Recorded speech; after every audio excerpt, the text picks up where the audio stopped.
Hola, muy buenos días. Mi nombre es John Alejandro Martínez. Soy estudiante de licenciatura en lenguas extranjeras con énfasis en inglés de la UNAD, con su sede en Palmira Valle. Y en esta ocasión tenemos una invitada súper especial. Ella es María Patichoy, es normalista, graduada de la Normal de Guacarí y actualmente cursa cuarto semestre de licenciatura en educación infantil en la UNITO Lima.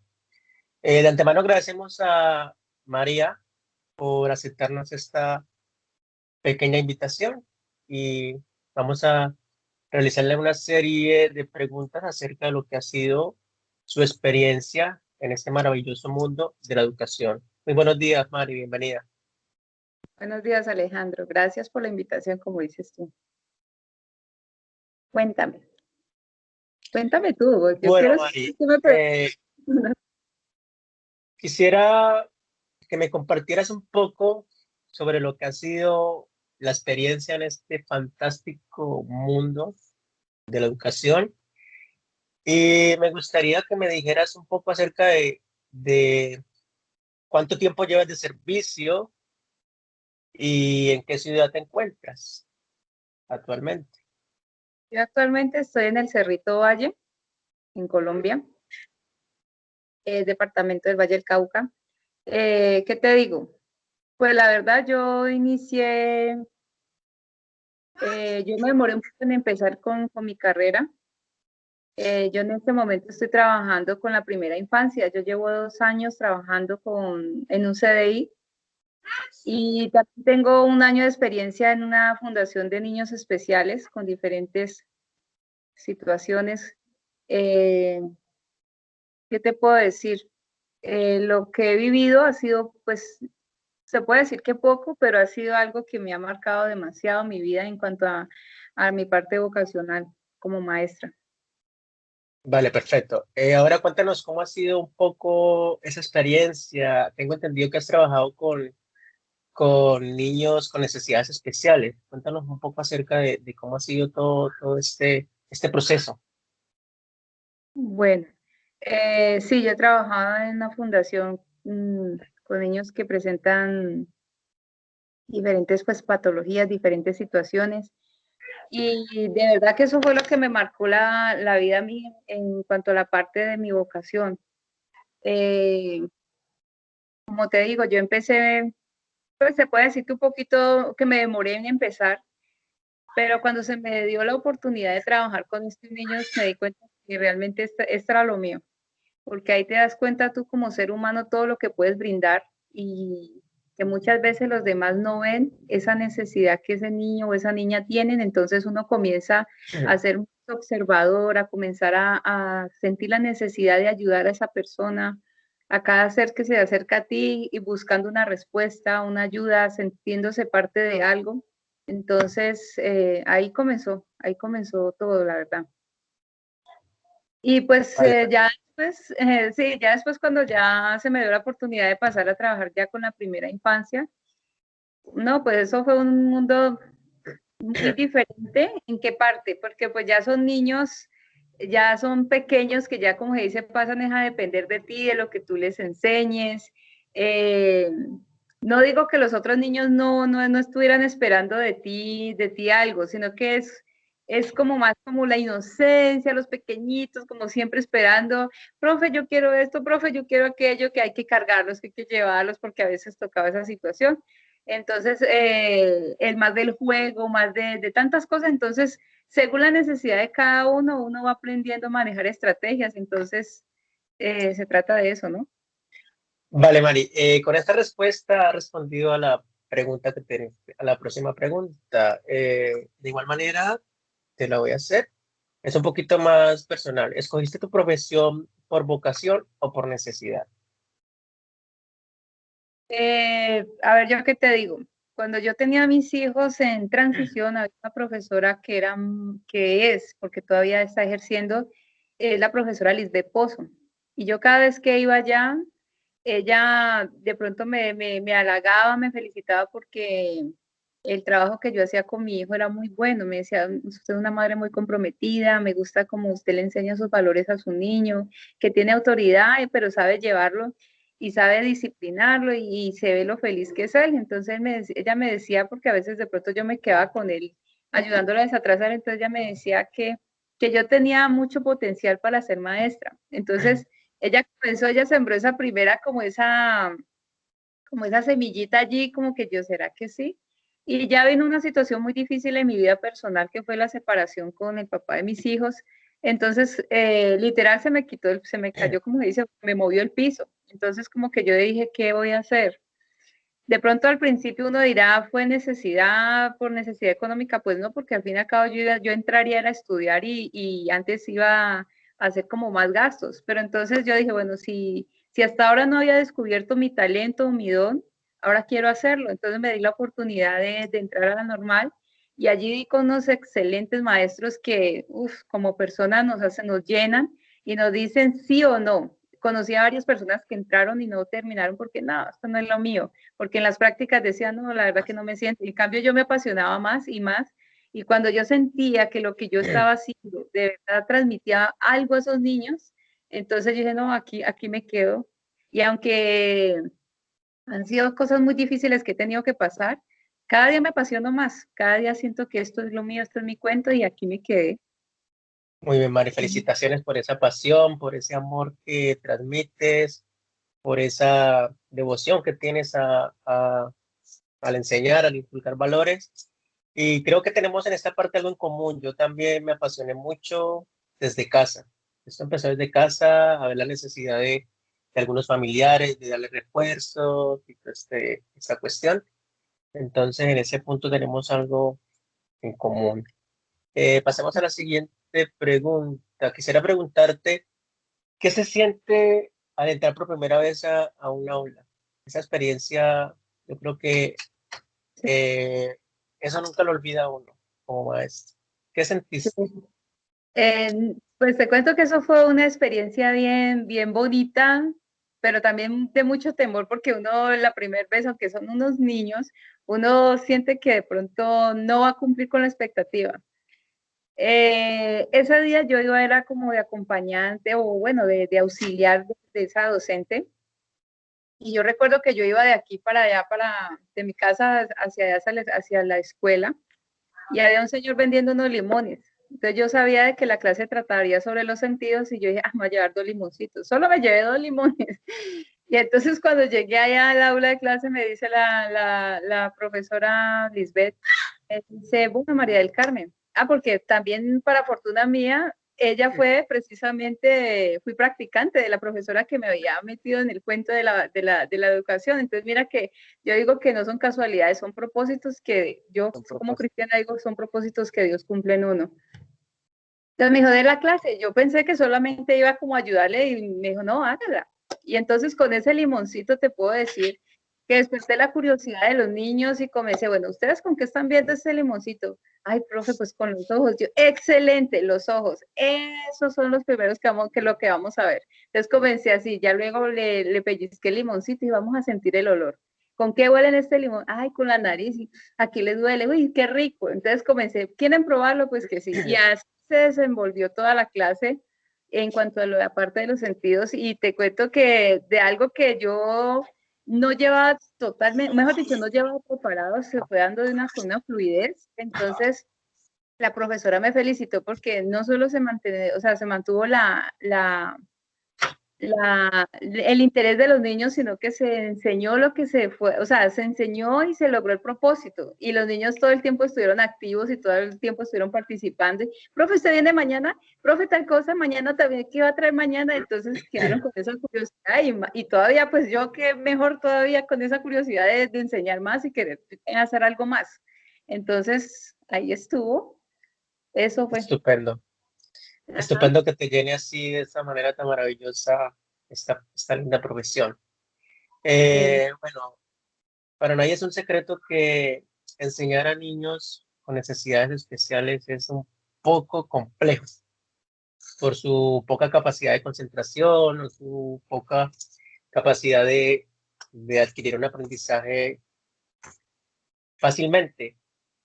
¿Cómo haces tú para llamar la atención de esos alumnos que suelen estar totalmente distraídos muchas veces? Mira que, bueno, los niños tenían diferentes, cada uno tenía, pues obviamente tenían diferente discapacidad, ¿no? Había visual, con discapacidad visual, con discapacidad auditiva, eh, sí, había niños con síndrome de Down, pero mira que, como yo te digo, uno entra tanto ya en ese mundo de que usted observa, de que usted escucha, de que usted todo el tiempo está como mirando la necesidad de ellos, si usted aprende a conocerlos. Entonces, primeramente lo que yo siento es que yo digo que uno no debe obligarlos a ellos a que lo admitan, que lo reciban en su mundo, sino que ellos sean curiosos y entonces uno tiene que sembrar como esa curiosidad. Entonces, cuando me pasó eso de que cómo iba a trabajar con la niña que tenía discapacidad visual, entonces yo comencé a colocar música, porque ella era muy esquiva, pero entonces yo comencé a colocar la música, las canciones que a ella le gustaban, entonces ella comenzó a sentir como esa tranquilidad. Y a la niña que tenía su discapacidad auditiva, lo que yo hacía era llevarle, si iba a trabajar alguna canción en especial, yo le llevaba las imágenes, ¿me entiendes? Y entonces a los niños que de pronto tenían ese problema de concentración, yo les llevaba de pronto algo que los ayudara a concentrarse de acuerdo con lo que estábamos trabajando y ellos se metían en el cuento. Entonces yo les decía a ellos, bueno, a la niña, la suerte que yo también tuve, que bueno, bendición que tuve fue que cada uno de esos niños, te juro, de verdad que no parecía que tuvieran, o sea, no sintieran su discapacidad, porque todos se esforzaban tanto que yo decía, bueno, si ellos se esfuerzan por aprender, yo tengo que esforzarme por enseñarles más y darles lo mejor. Entonces, para mí era más fácil porque ellos se esforzaban demasiado. Entonces, no era que yo los tuviera que empujar o llamar, no, ellos estaban con esa sed y ese deseo de aprender y de compartir. Entonces, ¿qué hacía yo? Aprovechaba cada uno de ellos y en las habilidades que yo iba descubriendo les enseñaba a compartir con los que no eran tan hábiles. ¿Sí ves? Y entonces a esos que no estaban tan hábiles les ponía otras tareitas más pequeñitas y ellos comenzaron a involucrarse y entonces ahí fue cuando ellos comenzaron a todos a trabajar. Y de hecho cuando llegó una persona a hacerme como una revisión a ver cómo estaba trabajando con ellos, ella se quedó aterrada de ver cómo todos comenzaron a trabajar juntos, porque las anteriores maestras lo que hacían era que trataban de citarlos por horitas, y entonces con ella va a trabajar media horita, con el otro otra media horita, porque pues igual el tiempo no puede ser tan largo con cada uno, porque pues hay que manejar unos tiempos con ellos, pero con ellos se me gastaba 2, 3 horas porque éramos todos trabajando lo mismo y se veía ese deseo de competencia de cada uno. Jocelyn, que era la niña que tenía discapacidad auditiva, yo de pronto colocaba una palabra para que ellos intentaran leerla y ella en su lenguaje, ella me hacía como siempre ese deseo y ella era la primera, entonces yo decía, uy, esta niña les colocaba el ejemplo y todos en ese momento trabajaban. Entonces, es eso, o sea, todos aportaban. Qué bonita experiencia y qué bonito que tú como maestra te hayas dado a esa bonita tarea de conocer a todos y cada uno de los estudiantes y a partir de allí, a partir de esas habilidades, de esa necesidad, de esas destrezas, planificar así un modelo de enseñanza para Sí. facilitarles el aprendizaje. Muchas Ujú. felicitaciones. Te quiero preguntar, ¿cómo me puedes definir la didáctica? Para ti, ¿qué es la didáctica? Pues a ver, la didáctica es algo que es muy importante porque con ella nosotros podemos escoger los materiales, los recursos, la manera de saber transmitir un conocimiento a nuestros niños, que yo te decía que ese conocimiento tenga un verdadero significado, que ellos no simplemente cumplan con algo para ese momento, sino que a ellos se les quede. ¿Me entiendes? Entonces, yo pienso que la didáctica es el saber cómo hacer las cosas, el cómo aprender cómo puedo enseñar eso, cómo puedo hacer que los niños entiendan y que eso realmente sea, eso es una ciencia, eso sí uno tiene que saber y seguir como Efectivamente. unos pasos, ¿me entiendes? Y entonces para eso, por eso es tan necesario uno prepararse. O sea, nosotros como docentes no podemos dejar de prepararnos ni de pensar que no las sabemos todas. O sea, siempre es estarnos preparando y viendo innovar. Ahorita con el cuento, pues ahora mira, con la virtualidad, pues todavía más. Entonces, no hay excusas, toca prepararse y aprender a hacerlo. Efectivamente, la didáctica es vital en el quehacer docente. El Exacto, que enseñar, cómo enseñarlo, cómo evaluarlo, en qué momento, una herramienta exacto. fundamental. Eh, ¿Cómo ha contribuido la didáctica en este proceso, en este desarrollo de tu profesión? Pues, en total, imagínate, para poder trabajar con estos niños que necesitan tanto de uno, obviamente que uno tiene que saber preparar su clase, uno tiene que saber buscar los recursos, lo que yo te decía, cómo mantener el interés, que ellos fluyan, que ellos, o sea, que ellos se mantengan interesados, que si alguno de pronto no pudo hacerlo, bueno, hacer otra actividad o buscar los recursos para que sí lo pueda hacer, para que no se quede como con ese sinsabor de que, es que yo no lo pude hacer, es que yo no puedo, no, buscar la manera de que si esa actividad no la pudo cumplir, entonces, bueno, vamos a lograr otra. Y lo que yo te digo, siempre hacerlos sentir de que sí son capaces, de que sí se puede, y que por más mínimo que ellos hagan, eso hacerle, darle el valor que realmente tiene. ¿Entiendes? Porque es que de eso se trata, de apasionar a los niños. Con discapacidad o sin discapacidad, es ayudarlos a que ellos realmente se encuentren y digan, yo soy capaz y puedo hacerlo y quiero hacerlo y voy a hacerlo. Es eso. Vale, perfecto. ¿Recuerdas o me puedes contar alguna estrategia o algún método que utilizaste o has utilizado para despertar el interés o incentivar a estos alumnos al aprendizaje? Pues te cuento que estrategias son muchas, porque, bueno, por lo menos en la primera infancia, cuando uno se da con niños que todos tienen diferentes maneras de aprender. Entonces uno de pronto cuando son tan pequeños, uno de pronto sí, la verdad que comienza como una vez hasta entrar en desesperación porque uno dice, ¿cómo trabajo con tantos niños? Porque pues acá son grupos de 20 niños y cada uno maneja algo diferente. Entonces es mantener la atención de cada uno de ellos. Por lo menos tenía una niña que era muy activa y a la vez era muy agresiva, pero usted sabe que pues todo eso toca manejarlo, aprenderlo a manejar. Entonces comencé a observar que ella lo que la ponía contrario a lo que ella mantenía eran los rompecabezas. Ella le encantaban por los colores, se entretenía, o sea, como que se metía en un mundo como que dice, esto me gusta y entonces yo buscaba la manera de que todas mis actividades estuvieran con ella, que ver con esa situación. Y ya más o menos uno iba identificando la necesidad de cada uno y la habilidad de cada uno y los gustos de cada uno. Entonces, eso era lo que yo hacía, lo que yo te digo, es una actividad tú vas a utilizar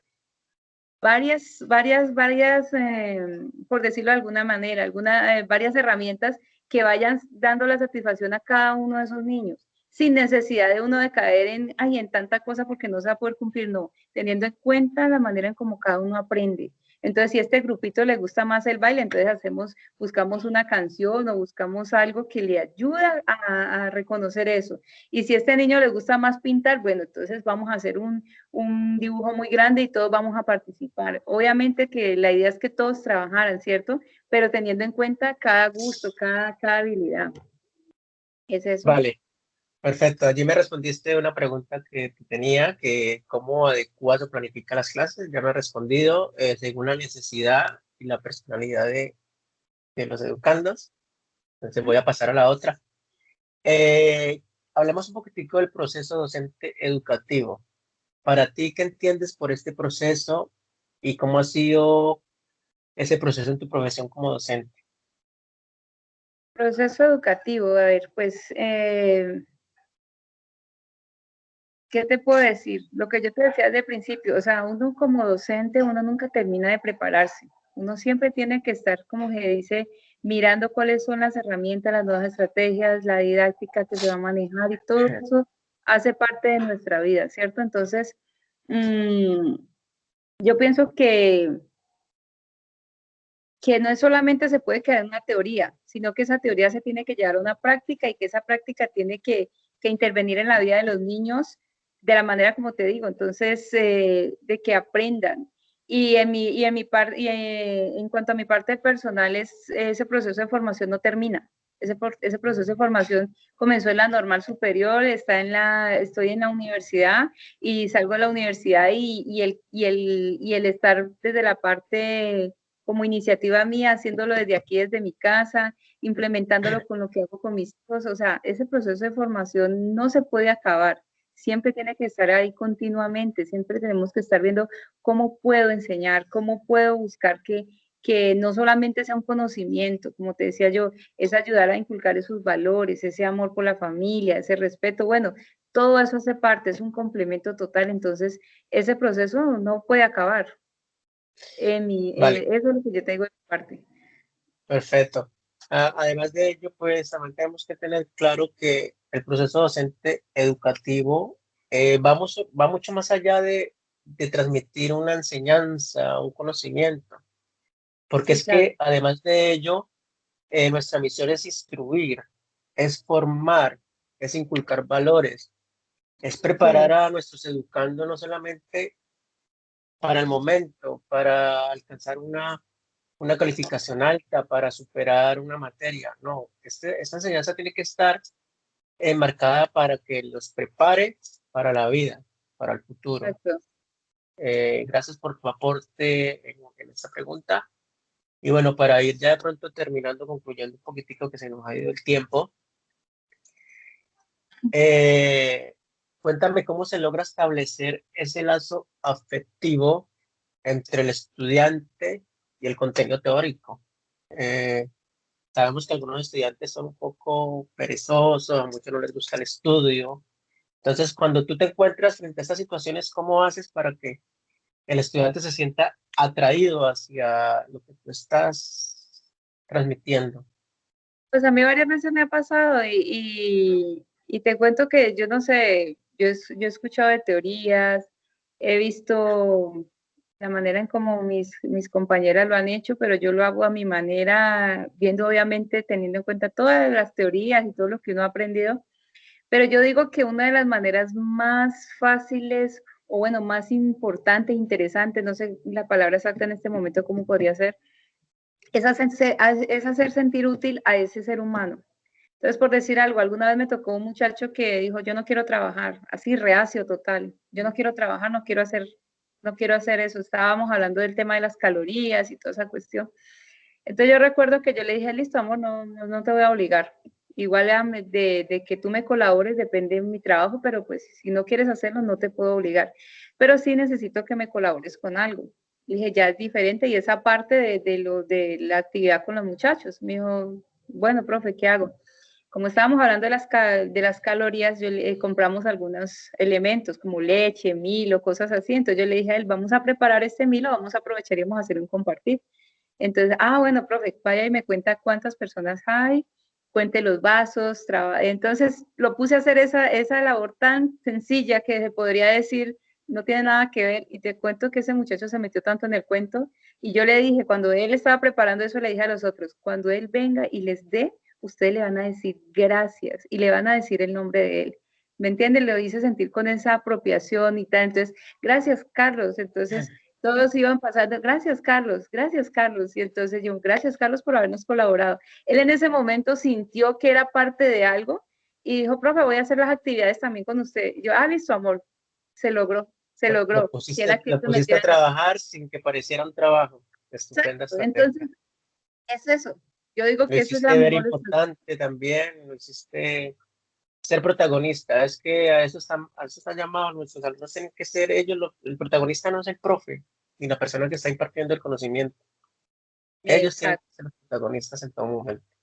Y que hay que enseñarles a que por más mínimo que hagan algo, eso no es pequeño, eso es grande, eso es grande. Te lo digo porque muchas veces uno piensa como ser humano que uno no tiene la capacidad o que no tiene el conocimiento, pero cuando tú lo haces con amor y compasión y sabes que estás siendo útil y estás enseñando algo, eso se vuelve algo grande, una bola de nieve que dice, uy, yo quiero más, yo quiero más, yo quiero más. Y así se empieza. Efectivamente, y valorar el esfuerzo de cada estudiante por pequeño que sea, Es, fundamental. es, Muy ujú. bien, Mari, ya vamos concluyendo y te quiero hacer esta última pregunta y quisiera saber qué estrategias propondrías tú como futura licenciada para mejorar la calidad de la educación en nuestro país. Pues yo pienso que ahí, bueno, no son tanto como ya como estrategias en nuestra labor, porque pues como te digo, cuando uno está apasionado se va logrando. Yo lo que pienso es de pronto que de parte del gobierno, como de darle esa facilidad de que no sea un salón con 30 40 niños y que nosotros como docentes, ¿qué más quisiéramos nosotros que poder trabajar con todos? Pero sería como algo complicado y sería como muy, muy difícil poder trabajar con todos y poderlos tener en cuenta a todos como debería de ser. Entonces yo pienso que de pronto dar un grupo pequeño o bueno, no tan grande, entonces yo pienso que se sienta más personalizada esa educación y que nosotros, como te digo, aplicando todo esto sería una manera tremenda de hacer una revolución, de hacer que esos pensamientos de esos niños digas, yo sí soy capaz, yo sí puedo, yo sí quiero. Y entonces yo pienso que es más como ya de los recursos, buscar la estrategia de trabajar con todos, pero pues yo pienso que ya es como más en la parte como de la economía, de poder dar la verdad, las herramientas a nosotros, la infraestructura pues de una escuela, de un sitio donde realmente tenga las condiciones adecuadas para ayudar a llevar todo esto a cabo que se puede lograr con, aún así no haya todo eso, se puede. Como le digo, cuando usted está apasionado se busca la manera porque nosotros como buen docente tenemos que ser muy recursivos. Toca, mejor dicho, trabajar con las uñas y toca trabajar, se trabaja. Sí. Pero qué chévere Muy de, que pudiera haber ese apoyo en toda esa parte. Ujú. muy de acuerdo contigo en esa parte. Pero no basta, como tú lo dices, no basta con tener profesores apasionados y enamorados y esmerados por hacer una excelente labor, sino que, como tú lo dices, necesitamos que el gobierno nos facilite, invierta en educación. Y Exacto. otra cosa que quiero mencionar yo en este punto, ya que tú lo has mencionado, es el sistema tan pésimo de lesión docente que tiene nuestro país, Sí. donde se ha visto inundado por el bien propio. Muchas manos, digámoslo así, eh, negras que solamente buscan un bien común donde todo es por influencias, porque yo conozco a gente de mucho poder que me puede ayudar. Entonces, otra cosa también es, no sé si fue en el periodo de este señor Uribe, que él decretó que cualquier persona con título profesional podía dictar clase. O Ay, sea, alguien que no tiene ni idea de pedagogía, alguien que ujú. tiene un título y que o sea, no se ha apropiado, no tiene vocación, sino que lo hace como se dice vulgarmente, como por el desvare. O sea, soy abogado, no tengo trabajo, pero me voy a ir a enseñar ciencias sociales, sin tener ni idea de lo que es la vocación por enseñar. O sea, porque me quedé sin trabajo. Entonces eso ha hecho también que la calidad de la educación en nuestro país sea tan baja Exacto. por ese lado. Entonces necesitamos más apoyo del gobierno, más inversión, un gobierno justo y equitativo para poder alcanzar ese nivel educativo que queremos llegar a tener algún día. Sí. Y bueno, Mari, pues esto ha sido todo. Ha sido un placer enorme Igualmente. tenerte aquí. Te conozco hace algún tiempo como persona, como maestra, y la verdad que ha sido muy bonito porque he aprendido muchas cosas, tanto en la vida espiritual, tanto en la vida personal o en la vida profesional. Entonces, bueno, bonito estar rodeado de personas así como tú. Y eso ha sido todo. Muchísimas gracias. Te doy el espacio para que te despidas y mil gracias de nuevo. Bueno, muchas gracias por la invitación. De verdad que los invito a que si no lo están haciendo como debe de ser, lo hagan y se apasionen. Y que recuerden que así pensemos que de pronto no tenemos el suficiente conocimiento después de que haya esa pasión por hacer lo que estamos haciendo y lo hagamos bien. Créanlo que eso nos motiva a prepararnos cada día más y capacitarnos. Entonces, nada, seguir con el cuento si nos gusta, terminarlo. Eso es. Totalmente. Necesitamos maestros apasionados para Ah, poder sacar esto adelante. Y yo sé que en un futuro no muy lejano lo vamos a lograr, si así Dios va a quiere. ser, así será. y entre todos contribuiremos a un mejor país. Bueno, Mari, muchísimas gracias y muchas bendiciones, ¿vale? Para ti y tu familia. Que la pases bien. Gracias. Chao.